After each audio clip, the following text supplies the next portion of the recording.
we've had this space for really just a couple months now, and it's been coming along.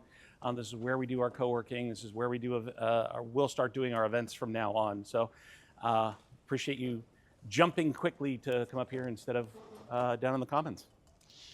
I'm not C3. Sorry, I was going to have C3 give us a quick intro. C3 is one of our board members. Chris Magana is another one of our board members back here. They've been kind of, well, absolutely kind of pushing this thing forward, and it's been growing incredibly. So I just wanted to thank them. He was going to be here, but because of the shuffle, he's manning the door. So if you met him, sorry?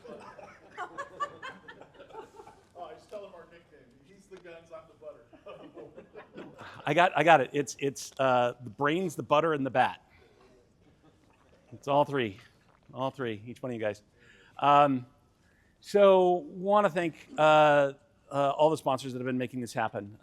This has been growing and changing from my efforts, my individual efforts to pull people together and build the startup community through events. And now that this is solidifying, it's becoming an institution, it's becoming an organization that's becoming a lot more sustainable.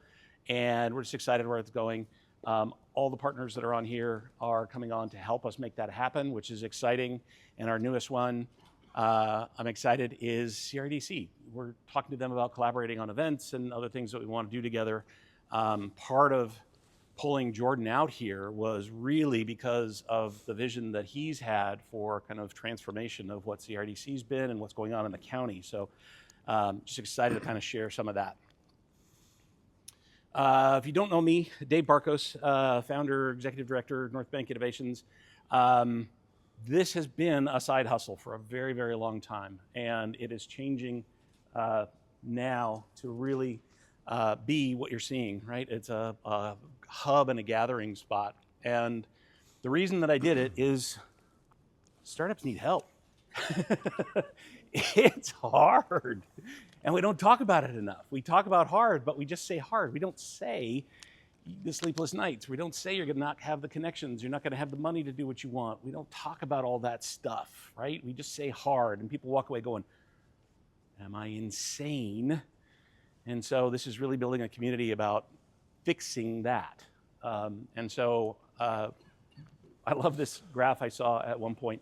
That the journey of starting anything worthwhile, right? That you start out and you're really excited, this is amazing.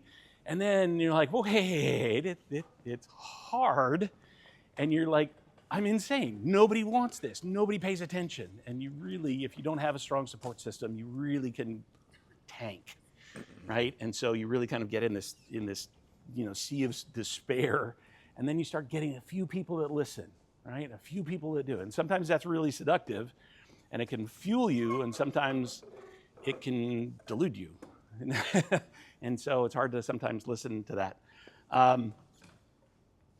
Ultimately, we've been doing this for a long time. I always talk about 6 stages of a startup, and those kind of map to this, right? As soon as you're getting into the market, this is a continuum of starting out with an idea, getting into the market, improving it, and then scaling what finally works. And that valley of death, when people are in that despair, is a really crucial time. And that's part of what we talk about is we're built to help that way. And how did we do it? We do it with events. We do it with co-working, building a community together, and the programs that we build. So I don't know if the QR code works, but the events are up on Luma. We try and do, we've got 3 regular events, and we're adding to those now with additional workshops and things that we're doing to partner. The co-working, we have hot desks and dedicated desks that are here in this space. I always say it comes with cool people, snacks, and Wi-Fi. We're really intentional about the people that come in here, right? It's not, I would say, if you're in real estate, I apologize. I always say it's not the real estate agent that needs someplace to put their laptop, right? This is about people that are highly technical, people that are driven, people that are intentional about trying to move forward and ambitious about trying to do something better. So they could be remote workers that are like, hey, guess what? I need a place to post up, and I maybe have an idea, or I want to help somebody with an idea or something else. And so that community is building is great. The programs. This is stuff that we've started doing is if you are working on a startup and you're starting to get some traction and you're starting to hit roadblocks, if you're starting to hit speed bumps and things like that, a lot of times you need to talk to somebody that's gone through that and done it. And that's what we've done is we've built out the Edge program. The Edge program is a strong advisory program. It comes with software discounts. We meet every week. And we really have an architecture to help people move through those challenges, right? And it's not an operating system. It's not a check and to-do list, but it is an accountability partner. And that helps move people forward, right? And they say moving the chains forward sometimes is more important than doing the right thing, just doing something, learning as you're moving forward. We also have sprints, which are shorter projects or shorter programs where you're working for 6 weeks or so on a given thing, right? You need to figure out how to get to market. You need to figure out how to make the shift on your product. You're seeing some information that means you need to change direction. So you can talk to us about those. Ultimately, like I said, we pull people together. We pull people together and do events. We've got more events planned this coming month. I highlighted the June 2nd. I'm hoping I'm going to be able to pull that together. I know it's very short notice, but I talk about the Edge program and nobody knows what it is. It's still very new, so I'm going to give a very quick overview and talk about that. But this will be kind of a workshop into what we're designing. The Edge is a program. It is not a cohort. We're not coming through and saying there's going to be a class of 10. I kind of struggle against that idea because what founders really need is that one-on-one curated advice for as much good as can come out of the group. It's really understanding their problem, digging in, and giving people immediate action that they can take. And that's what this program is built on. We built it on an architecture. There is no to-do list. You're not checking off things, but this helps us understand where you are in that continuum and then the dimensions of your business. And so I put this up here not to show you. If you're happy to give this away, this is not proprietary, but it's benchmarking for you. And that's one of the things that most startups can't get used to doing. They don't understand where they are in the market and what they need to be focusing on. We do founder check-ins where we meet every week and we talk about where you are now and where you need to be next. And when we do that, we can get really granular and say, this is what needs to get done. And sometimes that's the hardest thing because you've got all of these things competing for your time and attention as a founder, especially under small teams. So that's what we do. I always say, I read a lot of fundamental startup books, and I think one of the ones that comes from is How to Start with Absolutely Nothing. It's very, very different. And you get a lot of advisors that come in because they've been moderately successful or high positioned in a larger company, and they just don't have the how do you do it when there's nothing. And so this book basically comes back to learn how to think for yourself, learn to think outside of those, right? One of the things that is dying is creativity. There's so much sameness in some of the solutions that we're all facing for startups, instead of thinking outside of what isn't there, and there's often a lot more answers in that white space.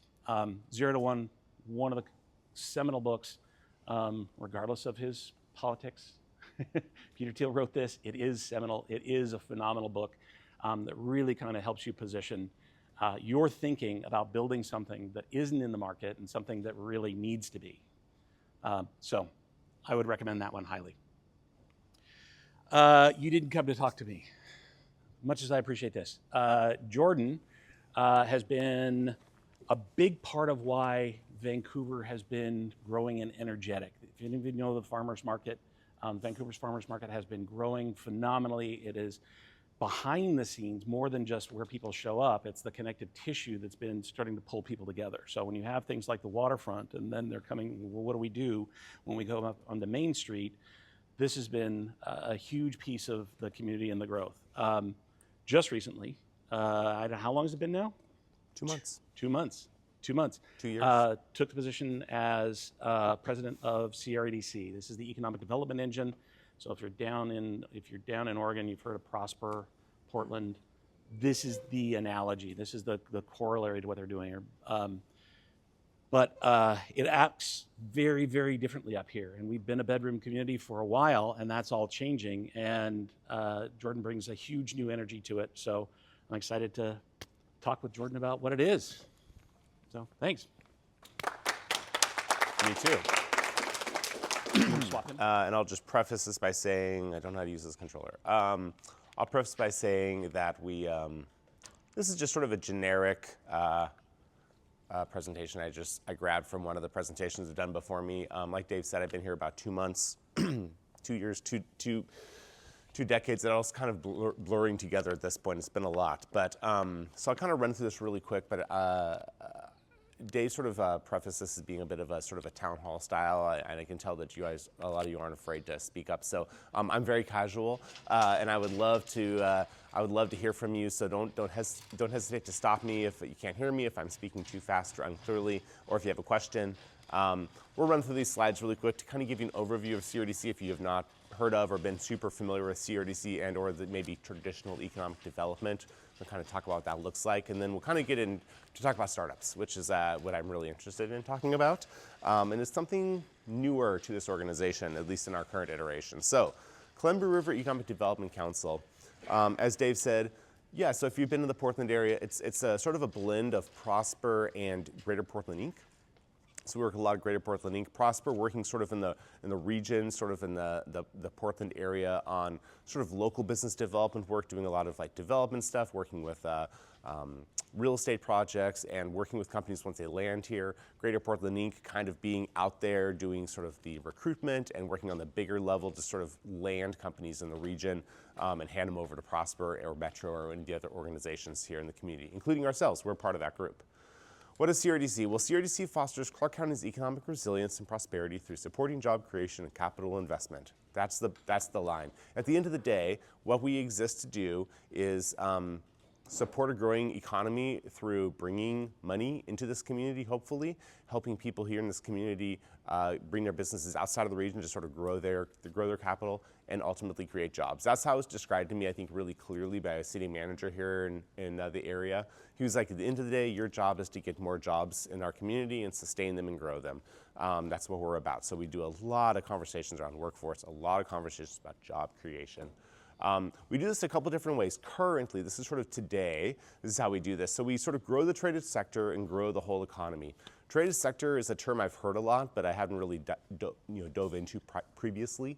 But in this case, traded sector, these are new businesses bringing in outside capital. This is when you hear about a company landing here, when TSMC came into town, or any of these companies sort of come into the community. You might have seen most recently a zipper company came into Portland. That was a win that Greater Portland Inc. was part of. This is bringing a company in from out of the area. They're bringing jobs, they're bringing technology, and they're sort of bringing their business here to our region. That's something we work on. We're also working a lot sort of in the same type of business, trying to help people grow. So doing a lot of export assistance, working with the federal government on helping businesses export products or to move their businesses out of the area. So right, you have your home base in Vancouver or in Clark County, but you're doing work outside of our region, bringing money back into our region. That's our whole goal. And then growing the whole economy, that's a nice one. The mayor of Vancouver, if you haven't met the mayor of Vancouver, you would know. Is the mayor next door? Oh, that's why we're, yeah, okay. I'll make, good to know, Anne. Good to know. See how we rank, right? So we're in the better spot anyway. So the mayor once told me, she goes, as long as we have a really great economy, you're doing your job. That's the way she sees it. So I was glad to know that my job was easy at that point. Just have to make sure we have a good economy. What we do, we build business capacity and resilience through training, procurement, readiness, and connection. You're going to hear these words. I'm working to get away. I mean, a lot of you have a tech background, so you'll be fine with this, but this is an acronym-heavy industry because it's really quasi-governmental, and that's how they demonstrate how important they are, is by putting everything in acronyms. And so I'm really working to get rid of some of that, but we do like sort of business recruitment, and then what we call BRE is sort of the industry slang for business retention and expansion, which is essentially working with the businesses here. You've all heard in the business sector, right, and when it comes to sales, it's a lot easier to sort of maintain a current customer than it is to go find a new one. Often it's cheaper more efficient. And so this is sort of the business retention side of what we do, which is like a company's already here or they've already landed here. What do we do to make sure they're continuing to be successful, that they are resilient and they're expanding? Which means that right now a lot of my work is permitting. I'm spending a lot of time helping. There's 3 manufacturing projects we're working on here in town, which is businesses growing between 1 to 300% of their footprint. And that means they're like, we want to do that. And the county goes, that's amazing. That's a 2-year process. And they're going, well, we can't afford to do that, right? And so now I'm like reaching out and like helping navigate permitting processes and helping them just get through that so that they can actually keep their company resilient and going. Our strategic pillars, so we expand the base, which I just talked about. This is supporting some of our clusters. We'll chat about those, supporting people and creating place. So on the expanding base side, our support clusters. This is something that we worked with the state on so these are often our targets when it comes to recruitment. These are not the only businesses we work with, but this is sort of what we target through conventions and events and working with site selectors and people who might want to land a company here. So computers, electronics, clean tech, software, technology, advanced production becoming a really big part of the Southwest Washington story right now, and then life sciences. Those have been around for a while, so I couldn't tell you how those got established, but those were sort of what has been in our strategic plan with the state, for a while. On support people side, this is workforce alignment. We work with an organization called Workforce Southwest Washington, which is like the regional workforce agency. We work with a lot of other people as well. This just is helping this is helping try to support, I should say, a growing and thriving workforce. So we do a lot of work with the college campuses, with the local tech programs. The whole goal here is like, how do we create a pipeline of workforce and talent, and how do we continue building on that talent once they're here? And then on the create place side, this is a new one. This is most interesting to me. So as Dave said, prior to this, I did work at the Vancouver Farmers Market. I know lots of apple farmers. We can talk about that. I'm a real big dork when it comes to placemaking and community development. So I love economic development, I love business development stuff, but I'm really passionate about creating really great places. I was really privileged as a kid. So maybe stepping back, my dad's office his cubicle was like maybe 200 or like 20 feet this way as a kid in this very room. He spent a lot of time here. He worked at Hewlett Packard for 40 years. And at this campus, and so I spent a lot of time running around the campus and in all kinds of different iterations, so it's kind of like fun to come back here. And so as part of his job when he was up in this room, he worked in procurement. He was a machinist, was a specialist in a specific random type of manufacturing that got him into procurement work, working on tooling up small businesses to support HP's manufacturing of plastic injection work. And that meant we got to live all over the world. So we spent a little over a year in Singapore and a little over a year in Barcelona. And specifically in Barcelona, I remember in middle school, I got really exposed to what placemaking can look like, what like a sense of place can be, what like the public square looks like, what really thriving communities look like, and what real community looks like, in my opinion. And so I got really sort of enamored with that. Brought that into my work at the farmers market. How I landed there is a whole other conversation we don't have time for. It was not a direct route by any means, but nothing in my life has been. So creating place is really important, right? So I said this earlier. Economic development, I might be getting ahead of myself here, but economic development is weird. It's really weird, and it's really weird in our region. I met with someone yesterday, actually, who's a professional economic developer working up in the Northwest right now for the government, but he previously worked in the Carolinas, right around the Research Triangle. And he remembers the one point they decided they really needed to have like 4 biotech, like major biotech companies there. That's what they felt was going to create like the energy they needed around workforce and stuff, and they had 3. So the governor was like, well, what if you just floated $200 million out there to see if you could just give someone $200 million to come here? Would you think you could get a company for $200 million? They're like, maybe. So he's like, so I wrote a check for $200 million and brought a company and that's just like what they did. We don't do that in the Northwest. I can't get $20 out of the state. I couldn't, much less $200 million. And so, and that was also a different time, right? And different economy. And so, and we don't have that up there. We don't have, and you all know this better than I do, we don't have really strong incentives to bring people in here. We don't have great, always a super friendly, increasingly maybe unfriendly, some would say, business and regulatory and tax environment. And so we work on that a lot through policy, but we have a lot of other really great assets that people still want to come here. We still talk to companies that want to come here. They're coming here because they're looking for access to workforce and talent. They're looking for access to natural resources. They're looking for a community. It may be really potentially inexpensive and profitable financially to run your company in Plano, Texas, but you have to live in Plano, Texas. And so there's an opportunity to build up a workforce here. We're seeing this right now as companies in North Carolina are looking to move. So their credits are all expiring. And because a lot of them are 10 to 12 year sunsets, right? And so as those are sunsetting, well, they're experiencing the same financial situation we're experiencing. So those companies are going back to the state going, hey, what's our next round of incentives look like? Sort of like Intel did a few years ago in Oregon. And the state goes like, well, it turns out we gave all of our money away in one foul swoop. And so, so these companies have started talking, and I have some friends who work down there, and their companies have started talking about, well, where's our next location? And the employees are like, well, we're not leaving. We've built families here. It's a really great place to live. We're not leaving, and so a lot of companies are choosing just to stick it out because they recognize the value of place, they recognize the value of community, they recognize the value of that ecosystem for their business, and that is not something that you can necessarily maybe find on a balance sheet, or on a P&L, but it really becomes important when you're trying to build something that's resilient and has some legs. So we work a lot on that. Jordan, that's a real gamble, right? Yeah, it can be. You've got deep roots and then That's a gamble, and I don't think that's an intentional effort, right? But I do think that it's what we have working for us up here, and so it's important. I think it's also important to make, we're seeing this, right now, everyone in my industry, all they want to do is talk about data centers.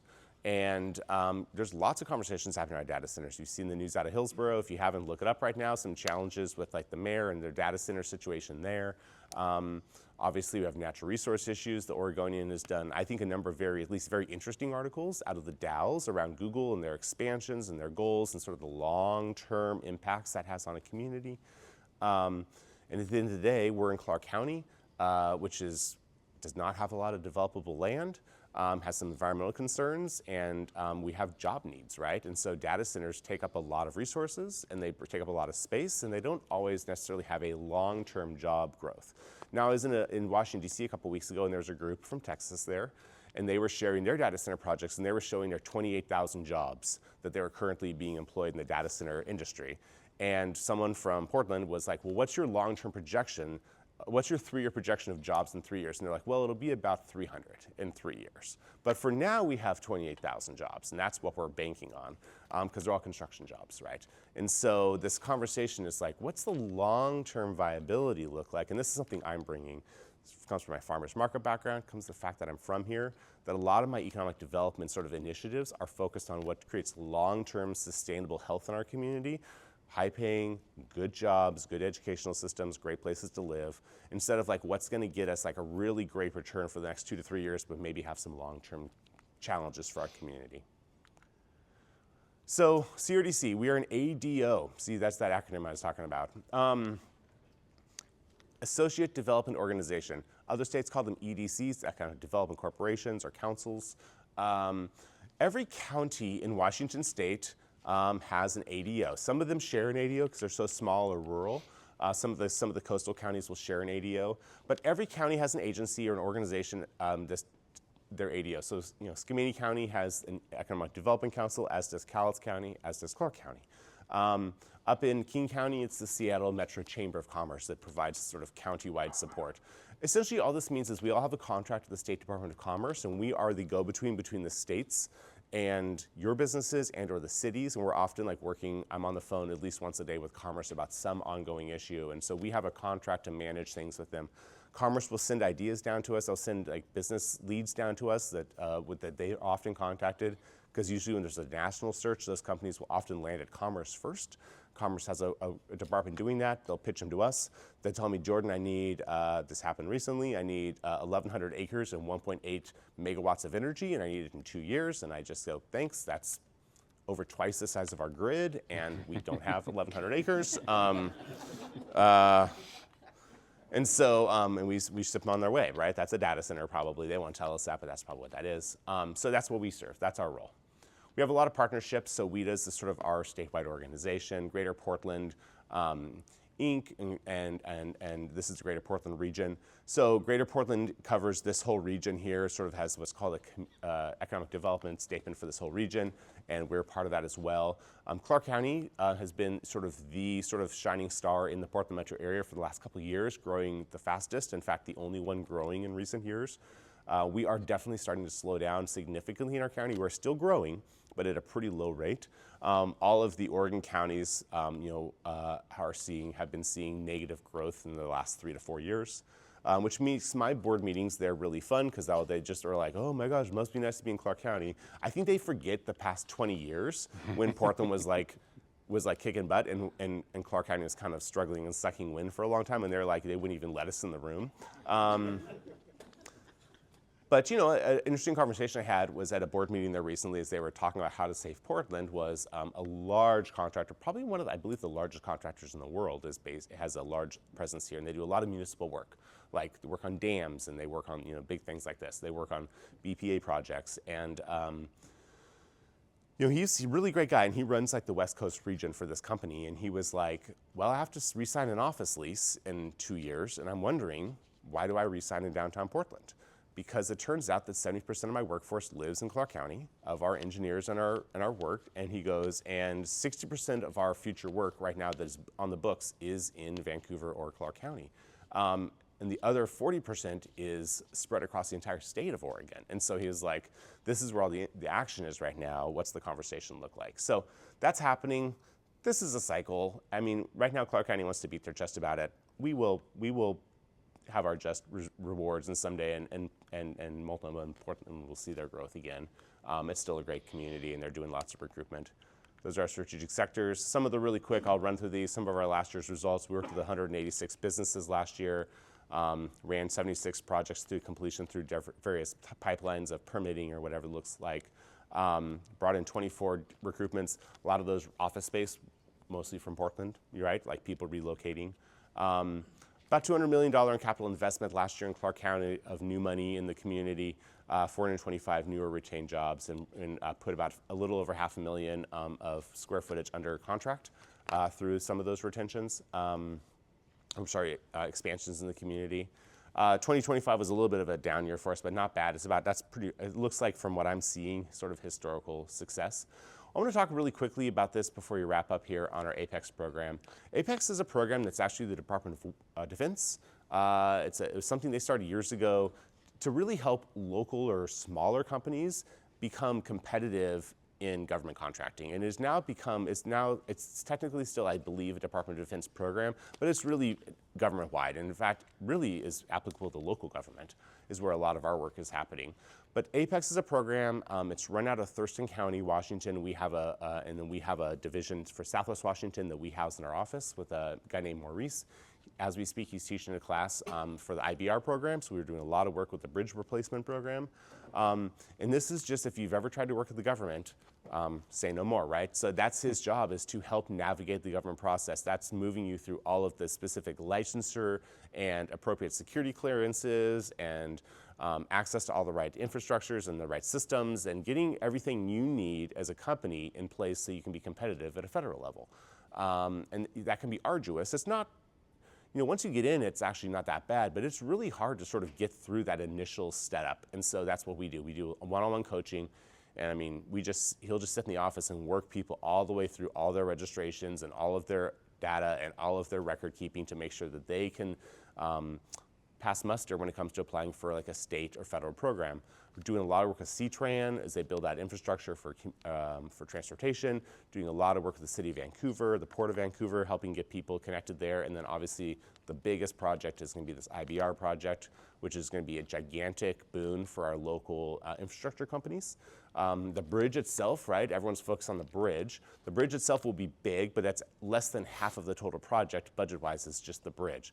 The real money is spent on the 5 miles around the bridge, on interchanges and landscaping and new roads and new infrastructure and transportation and relocation of buildings and, I mean, all the stuff that's going to have to happen. Right now, the real people making money on it are contractors around communications and marketing. So all the comms people in the community, there's like 23 local firms working just on communications and like public outreach just for the project right now. They're making all kinds of money on it, and then it'll move into the contracting phase. So if that's interesting to you, we do that. So lots of counseling sessions. We host some events. Landed a little over 1,500 total government awards last year in Clark County, about $89 million in value total. Those are all the small local businesses working on accessing, small being relative, right? But like usually local businesses looking to get an inroad into the government. Our work. 4 big categories. So business recruitment we talked about. This is about bringing people into the community. Business retention expansion. This is about keeping people here, making them happy, and helping them expand while they're here. Apex I just chatted about, and then policy and advocacy is another big part of my job. Way more than I would like. It's becoming a significant part of my role, which is just going to DC or going up to Olympia. Right now I'm touring, trying to set up tours with like local lawmakers to get them into companies, to hear from business owners, hear from executives, hear from people who are trying to build companies or grow companies or just maintain a company, which right now is kind of a full-time job. And we just help try to get those stories out there, and then we will put together and do a lot of active, we have a lobbyist that we hire. We'll do a lot of active lobbying at the state level on tax policy, on land use policy, on try to business-friendly practices, transportation, that kind of stuff, education. Working a lot, hopefully, with WSU to try to help with some educational incentives, to really try to grow WSU's presence in Southwest Washington and try to bring more education to our community. That's a policy for us to be looking at in 2027. But yeah, doing lots and lots of policy work. Why invest? I just have to tell you this. So our money comes from, I'll be really quick here, don't worry, it's not a hard sell. We get funding a couple different ways, but we get money from our public partners, so City of Vancouver, Clark County, every municipality is an investor in us. We have a contract to provide services to them. You know, Vancouver's the only city in Clark County or government agency in Clark County besides the port who has any type of economic development capacity. Usually economic development is thrown under community development, which is really permitting, right? And they're like, oh yeah, we'll try to do some economic development on the side. Economic development and community development actually really need to be playing well together because they do go hand in hand. But in fact, the brains, the professionals in those industries could not be more separate. Economic development people want to move fast, they want to move quick, they want to be decisive, they want to be strategic. Community development people, by design, and they should be this way, want to move slow, methodically, process-driven. They're the ones who are doing permitting. They're the ones who are building out like, safety systems and all the infrastructure we need to have like good sustainable growth. So they move at a different pace. Getting those two people in the room is my job, and I spend a lot of time getting those two groups in the room and going, okay, what's the bridge here? How do we make this happen? So they invest in us, and then private businesses invest in us. So at all different levels, all different businesses invest in us. And that's like a membership type thing, right? But we have different layers of investment, and they get access to some of our tools and some of our resources, get to serve on our board and boss me around. There's 53 of the people who get to do that. I have to pay a lot to boss me around, but I will sell myself. So anyways, that's what that looks like. So if you're interested in we're looking at rolling out some lower levels, but we'd always, if you ever want to get engaged with CRDC, I'm not like a money guy. I'm like, let's just get engaged, let's get the community going, let's build a relationship, and we'll go from there. But these are some of our partners, our biggest partners in the community right now. So these are lots of the leadership from these groups serves on our board, and we work with them pretty regularly, and they attend our meetings. And then this are the rest of you don't have to read all that, but these are the rest of our groups. Really all types of sectors, from education and public education all the way to like consulting and communications, that kind of stuff. Whew, that was fast. That was a lot. But yeah, thank you. So I want to talk about startups really quick and sort of end on that, because that's what you guys are about. Shift away just a little bit. Let's put both these up. So I didn't talk a lot about startups in here, right? And I think that's because traditionally economic development has been this like big tent idea of like, we're focused on like the big fish. They call it smokestack hunting. And that's great. That's fine. The fact of the matter is that sector is changing so rapidly in our community. We still continue to play that game a little bit, but it's just not a good investment. So investing looks like investing locally. The future of economic development in Clark County looks like local investment around current companies and then growing companies. And I come from a background working with micro businesses, the farmers market. Prior to that, working with startups. I'd worked with OEN in Portland and a couple other organizations as well previously. So I was familiar with the ecosystem. And something I learned really, really quickly at the farmers market, something I think what I'm most proud of there is I spent a lot of time intentionally investing in the community of people. There's 275 small businesses there. And I really work to invest in that community through networking, through training, through setting some standards for them, all this kind of stuff. And over time, and this takes a long time, right? But over time you build this community, and what I've noticed is it becomes a bit of a self-perpetuating cycle where these businesses start supporting each other. And I start seeing, even now, I see collaborations, I see contracts being shared, I see expansions being shared, I see opportunities being shared. We really work to demystify this idea that competition is bad, and in fact that small business is really, really hard, so we're gonna put you in a place. In that place, we're gonna put a bunch of food and farm incubators and makers in a place. We're gonna get you together, or small businesses, this incubator model, put them in a place together, start working together, supporting them, and kind of just getting out of their way, right? It was pretty amazing what could happen. And that's a model that I want to start bringing here to Clark County. And so, I think like when I think about this, how we grow our community, I think there's a lot of ways to do that. But one of the ways that CREDC has not been doing it, in recent years at least, but we're looking to start up again, is around the small business and startup side. And that is this idea that, like, in general, people who start and found their companies here are very likely to keep their companies here, that in whatever community they're in.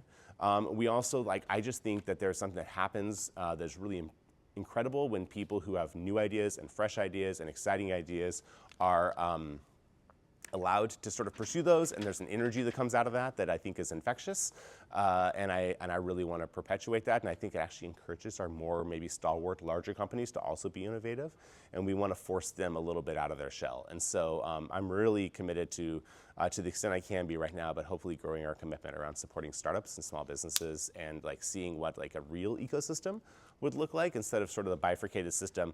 And by the way, not just startups, even in the real larger business sectors we deal with, these people often don't know the guy next to them who owns the building next to them, and they often are surprised to learn that the guy, this happens all the time, that a guy in the same business park as them is actually someone who could be their supplier, and they had no idea that they could have been buying something from a guy 300 feet away, not 3,000 miles away. And we do this a lot. We make these connections a lot, and it's because there's no community and there's just a limited connection space there. Also, it's a lot of work running a business, so they're clearly being focused on what they're doing. So. Right? Oh my God, it's growing. Oh my God, it's amazing. And one of the things they always do is they point to the waterfront, right? Mm-hmm. The waterfront was the big one, right? But you're privy to stuff going on behind the scenes too. And we know there are other projects. This is one of them. Mm-hmm. The Heights is certainly one of them. There's a lot of other kind of indicators of what's going on. But do you think there are any other really big things that kind of underpin why we're all feeling this growth in Vancouver? Yeah, I mean, it's a good question that we're trying to answer. I mean, I think there's a lot of reasons that Vancouver's been growing, external reasons that Vancouver's been growing in recent years. Obviously, the exodus from south of the river. I think COVID, the business, the sort of the tax-friendly environment in Vancouver brought a lot of remote workers into Vancouver. We saw humongous growth sort of in COVID as people relocated here. That just so happened to coincide sort of strategically and luckily, I guess you should say, with the expansion of the waterfront and a lot of new housing. I think, Vancouver, we'll just use Clark County as a whole. Clark County continues to have a bit of identity crisis. I mean, even today we're struggling with this, right? One of the campaigns that I'm hoping to bring back at CREDC that I think was a good campaign was called Just North. It got some traction, and it was this marketing campaign to sort of just tell the story of Clark County.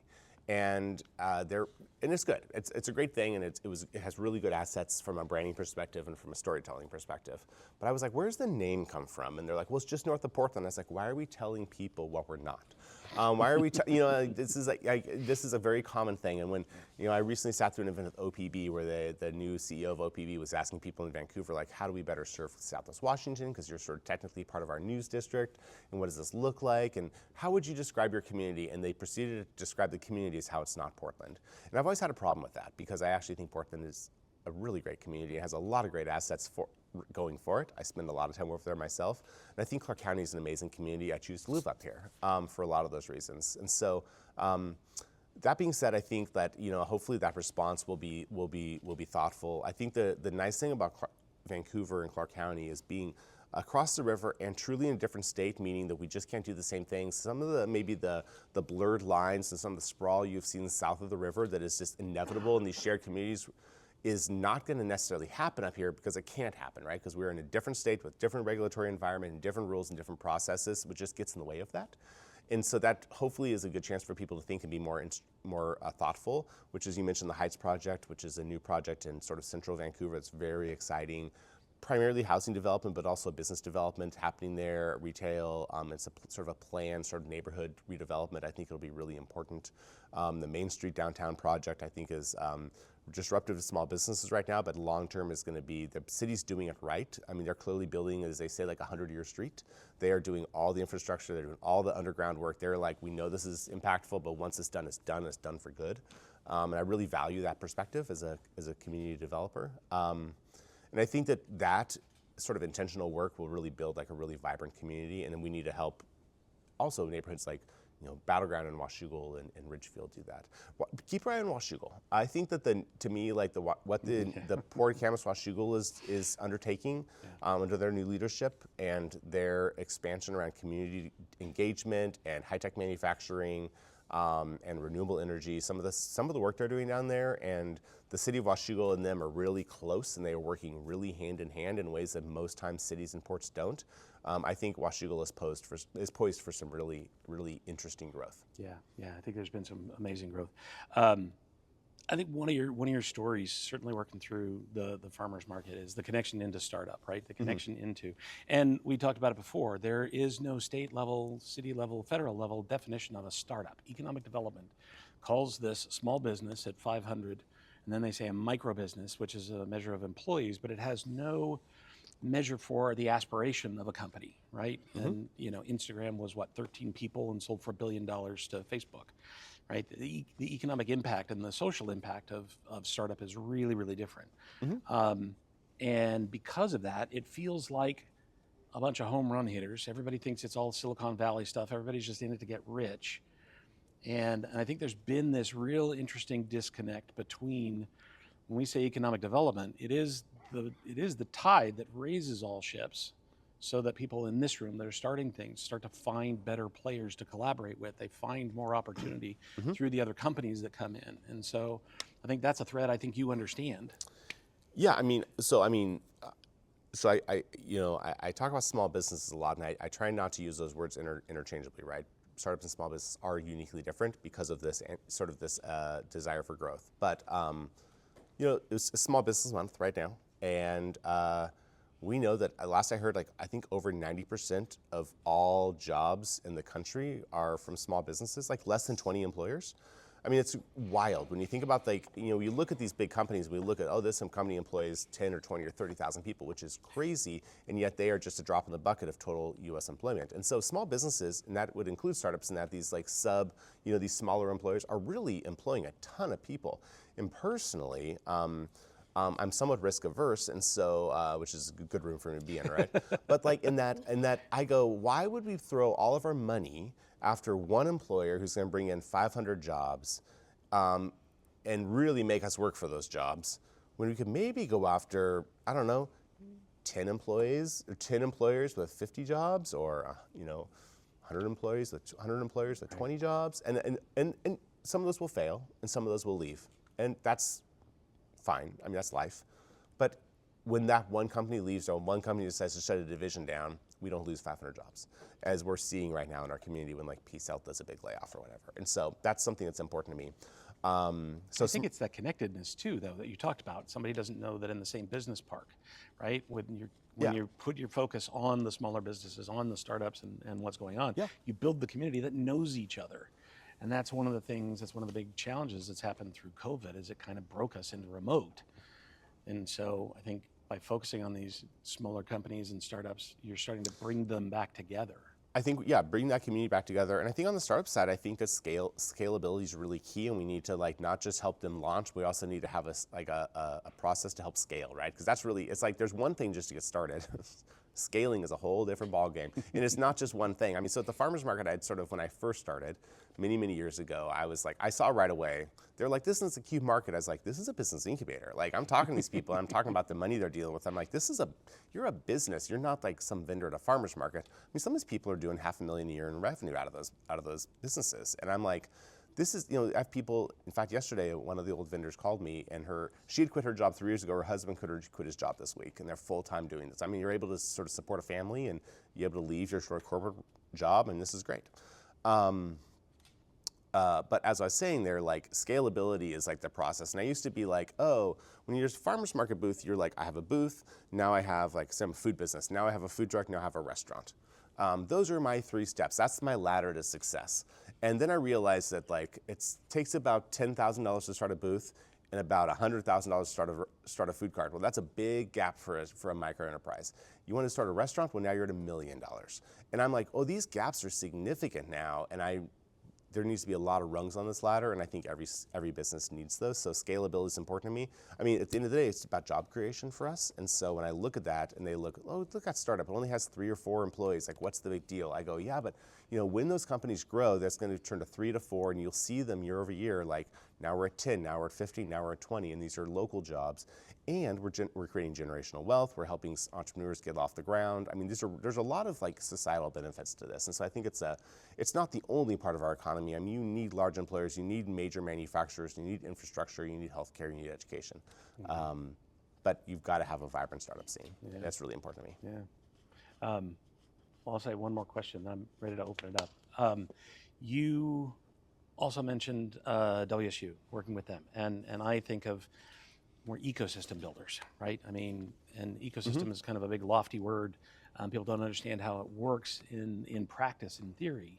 But with the connective tissue of CREDC, and hopefully what we're doing here at North Bank too, is connecting people to understand how they play with each other, right? That we can get interns out of the program to come and work with us, and now we start to build some vitality and energy inside of the student base up there.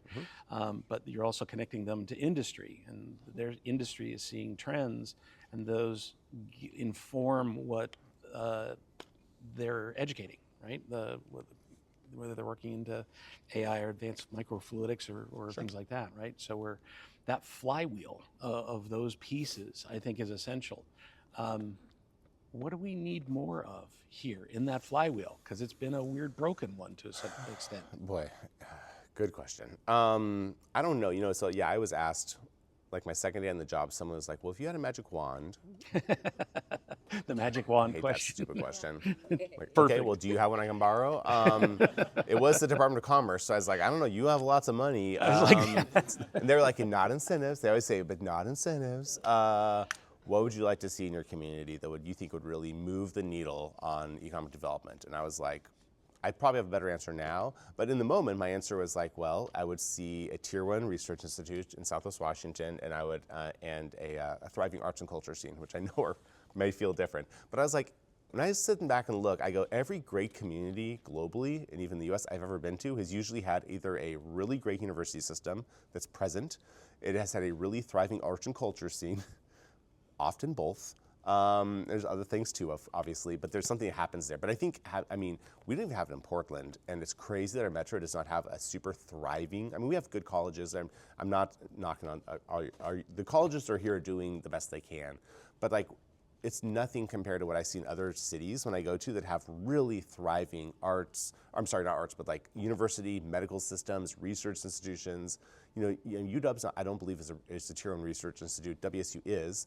But even UW, and you see their campuses around Seattle, and you see them showing up, and even that I think could be so expanded, way different than what you see in like LA, way different than what you see in with the Research Triangle and what you see in New York, right? And these other communities that have really, really, really thriving institutes, and that's where you're going to see specifically biotech. I get asked about that, Annette Cleveland, Senator Cleveland was like, what's it going to take to get more biotech in Southwest Washington? And I was like, well, I don't really know fully, but I would say having a really great research institute is usually connected to this. We have PhD level people, we have workforce, we have research happening that the government is funding because that's really expensive to fund research. And we're seeing that like a workforce there, and there's a community there. So, you know, I do think the Chancellor of WC Vancouver, Sandra Haynes, is great. She's very forward thinking. She looks at universities in a very different way than they have been historically. She's also the Chancellor of 3 campuses across the Western Washington side.